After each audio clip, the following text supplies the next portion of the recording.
I took my two kids, 4 and 6 years old, on, we called it a nature walk the other day. My son turned 4 and he got a camera for the first time. Oh, cool. You know, one of those little kids cameras. Oh, those are cool. They're Yeah. great. So I said to the kids, let's go find some animals in the neighborhood. So we went for a walk. We spotted like a cat over there. They're pulling out their cameras, having a great time. A bee over here, some flowers. We were gone for probably an hour. And it was just, just being present. There's a lot of talk about things like mindfulness, and most people don't really understand the practical application of that. But noticing things as they're happening, being able to slow down, pause, and be present with something that you really notice, I think is just such a great thing to do with kids as a family. Love that story, and I love that word too.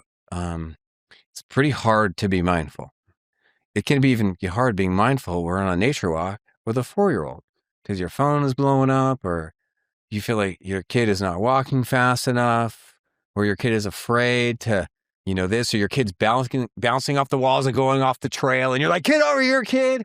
Right? So that's like one thing that I'd love to teach people is that when you look at your children, especially your most challenging children, they are like the greatest invitation that you'll ever get. An invitation to really work on yourself and to be more loving, to be more present, to be more kind, to be more mindful, and to really make sure you prioritize, like, what are you doing with your life? Like, what's the purpose?